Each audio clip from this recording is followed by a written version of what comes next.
And now, live from Smoke on the Water in Greenville's West End, here is Straight Up with Sturge with Mark Sturgis.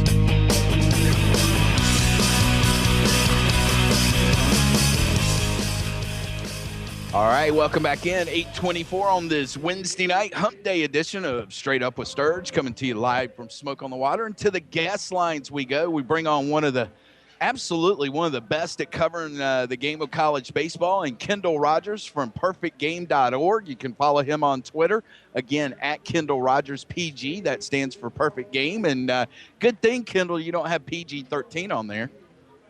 Yeah, exactly right. What a big couple of weeks been. Obviously, you look ahead to this weekend. You look at the schedule across the country right now. You never know it's week 3. I mean, you're talking about Clemson, South Carolina playing. You're looking at Florida State, Miami, Cal State Fullerton, Oregon, and the list goes on. So, as crazy as it's been, whether it's Twitter or doing stories, it's a huge weekend coming up, and I'm quite frankly looking forward to it. Well, I mean, you have been extremely busy. I'm not sure anybody has caught as much college baseball the first 2 weeks of the season. And in doing so, has anything really caught your attention or anything that has surprised or disappointed you? Because at least here in South Carolina, we may have 2 series in, but college baseball really begins this weekend with that Clemson-Carolina rivalry. But anything you've seen in the first 2 weeks that's caught your attention? Yeah, no question. I'm going to start negative here. I think when you look at teams that have been disappointments so far, the 2 teams obviously that stand out to me are Indiana and Kansas State. Indiana, a team that I was able to see last weekend in Arizona. They've had losing records their first 2 weekends of the year. I think, but Indiana, like a lot of northern schools, haven't had a lot of time out this year. But there's some northern schools that are playing well that have been in the same boat. So. That's a little bit of an excuse, but not completely an excuse. Indiana, a team that hasn't shown a lot of pitching depth so far this year. We'll see if that changes. We've got them barely in the rankings this week. And I think when you look across the country as well, Kansas State being a team that's been quite a disappointment. Kansas State, of course, won the Big 12 last year, got to the Corvallis Super Regional, and Kansas State sitting at 1-7 on the year so far. So for those 2 schools, slow starts, but as the coach told me last week, he played 56 games for a reason, and we'll see what happens. But on the flip side of things, I think 2 teams that have been really impressive, and it's not so much surprising they've been good, it's surprising they've been this good, and that's Louisiana Lafayette and Cal Poly. Cal Poly, of course, swept Kansas State to start the year, won 2 out of 3 over defending national champion UCLA last weekend on the road. Then you look at Louisiana Lafayette, who got a big win over LSU last night in a rain-shortened game. And obviously won their series in their first 2 weekends. So those 2 teams, kind of the 2 positives. I think when you look at South Carolina and Clemson, about to be what expected. Those 2 teams have, let's face it, they haven't played great competition, but those 2 teams have taken care of what's on their schedule. And now it's mano a mano this weekend for the Palmetto State banner.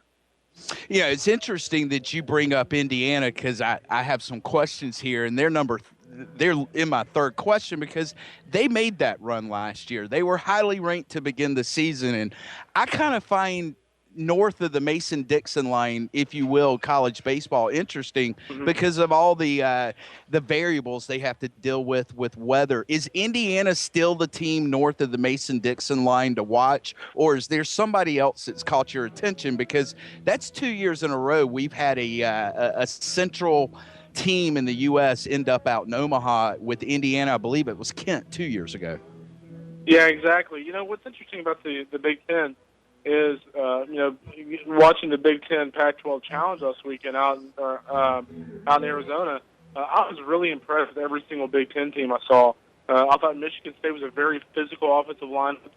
They get TCU, who's a ranked team by some people, on the road this weekend, so they have a chance to make a statement. But the team I really liked was Nebraska. Nebraska reminds me a lot of Indiana's offense last year. They'll overwhelm you offensively, very physical. They're kind of a hybrid offense. They'll bunt, they'll hit home runs. And so, whereas the Big Ten has kind of been one of those leagues that we've all kind of, let's face it, kind of laughed at by the way they've played in the postseason.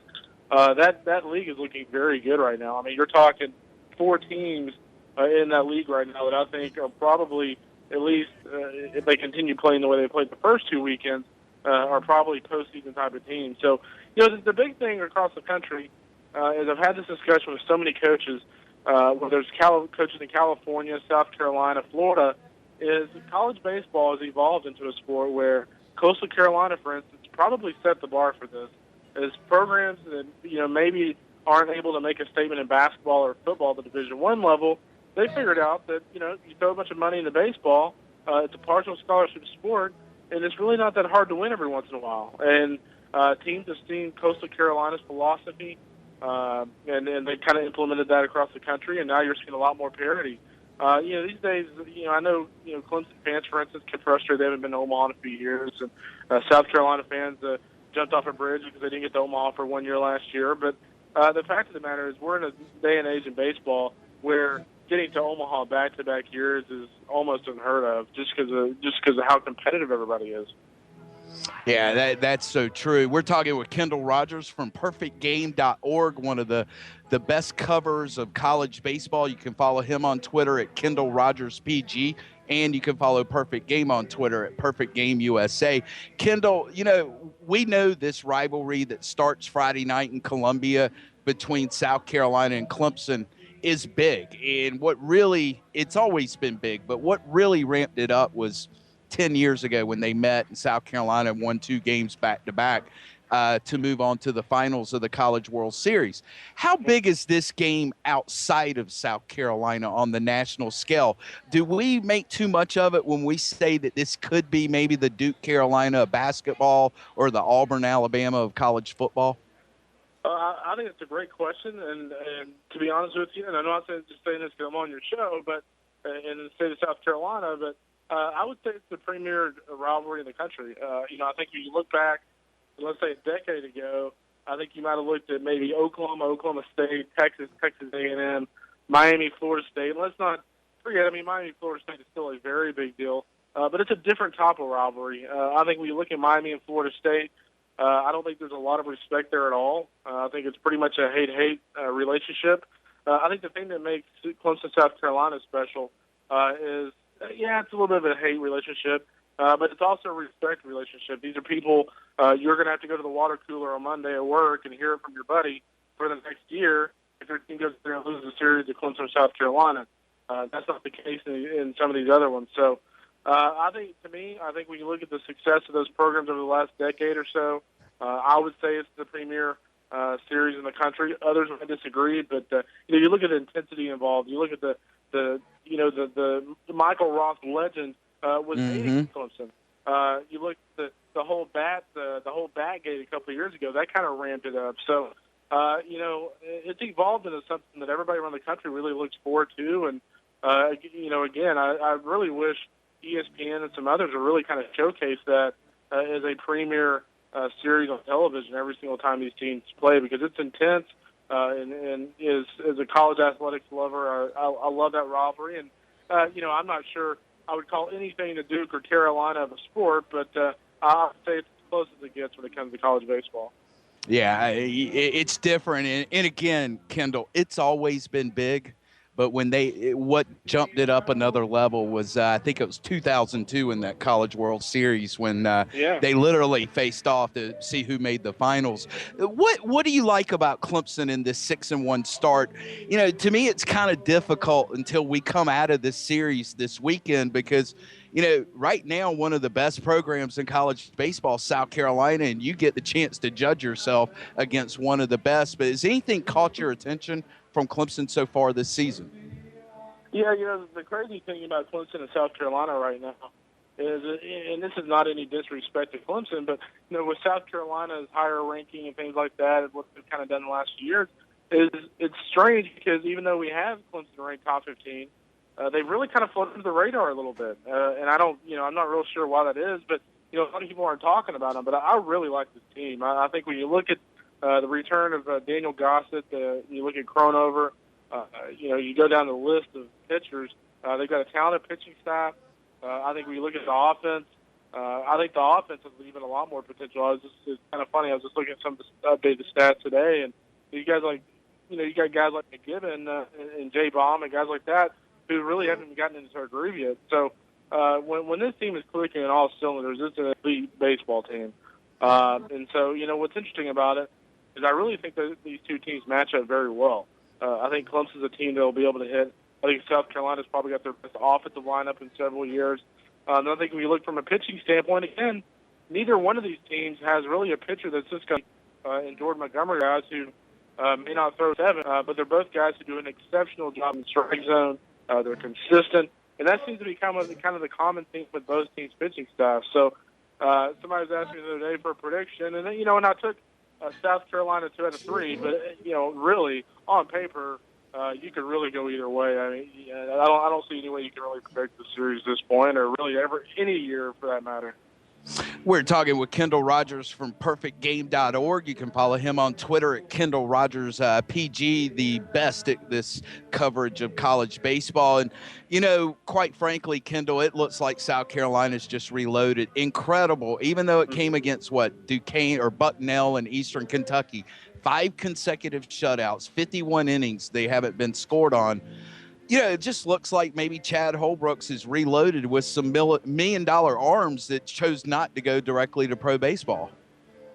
Well, it's kind of interesting. You look at last year, Clemson kind of struck gold with a couple of guys. You look at Clay Schmidt, you look at Cronover. Those are both guys that, kind of like Will Crow and Matthew Vogel for South Carolina this year would have been kind of in the same boat. So it's kind of interesting to see those comparisons. Look at Chris Oakey, catcher for Clemson. If he's not such a strong college commit, he's probably a very high pick. So both of these teams loaded in talent. I think the thing with South Carolina is, I think Chad needed kind of a year to get his feet wet. I know a lot of South Carolina fans were angry they didn't get to Omaha last year, but I'll tell you what, if your bad year is getting to Game 3 of Super Regional against North Carolina, you'll take it. So, I think it's always hard to follow a legend, and Ray Tanner's a guy that created kind of a legendary program there, and I think Chad will do a good job. I think when you look at that team this year, they're kind of a well-oiled machine for a College World Series run, and I would also probably say the same thing for Clemson. The problem both these teams are going to face is these teams are just going to have to be strong, because both these teams, with the way the ACC and SEC look right now, are just going to all beat up on each other in conference. So it'll be very interesting to see which one of these teams looks the strongest at the end of the year, because it's going to be an absolute battle as we go on this spring. All right, Kendall, final question for you, because in our first interview, our first segment together, you follow college baseball as closely as anybody out there. If I could make you czar for a day of the game of college baseball, what one thing would you change? Oh, boy. Oh, my goodness. That's the hardest question of all, and you say that for a laugh. I would say full scholarships. I think, no question, full scholarships. You look around professional baseball, and a lot of reasons why the college game isn't attracting some of the Latin players or attracting some of the African Americans and things like that, and even some of the low socioeconomic kids in the white communities are because of the cost of college. And when you can only offer a 35% scholarship to no matter whether it's South Carolina, Clemson, Texas A&M, it's not cheap these days. And I think the one thing that could change is if you made it a full scholarship sport. I think college baseball, even though it's grown and grown and grown every single year that I've covered it over the last 12 years, I think college baseball would become a massive deal. It would probably be rival with college basketball, in a couple of decades if you were able to go full scholarship. So I think full scholarship would be the biggest thing I would change. I think the number 2 thing I would change is I would probably make the postseason a three-game series on the way to Omaha. I know that the committee's proposed that in the past. It's gotten rejected, but there's nothing better than having weekend come down to a 3-game series, and a third game in the 9th inning. And I like the regional format, but also like the series format better. But those are the 2 things I would change. And let's see, I would go with let's have Clemson and South Carolina play for the national championship this year. How's that? All right. I'm telling you what, you can't go to Omaha if that happens. You have to come here and stay in the state of South Carolina for a few days. This place will stop. There'll be some divorce going on around there if that happens. That's absolutely right. Listen, tell people what you're working on at Perfect Game. And again, they can follow you on Twitter at Kendall Rogers PG and everything that y'all have going on with your website. Find us at perfectgame.org. Sorry, my 2-year-old's trying to get her mark. It's all right. But we'll have plenty of Clemson, South Carolina tomorrow, as well as these other big series. And we'll see what happens moving forward. It ought to be a great series. And look forward to seeing a lot of orange and a lot of garnet out there this weekend. All right. Thanks for your time. Look forward to checking in with you in a few weeks, and keep up the great work. You're one of the best. Thanks, Kendall. guys. Y'all be good. All right. Kendall Rogers from Perfect Game. Perfectgame.org is the website. You can follow him at Kendall, and that's 2 L's on Kendall. Kendall Rogers PG. Listen, they cover college baseball like nobody. I mean, the first 2 weekends of the season, he was covering it at noon and then shutting down the West Coast games at 2 o'clock in the morning. Pretty amazing work. All right, before we go to break.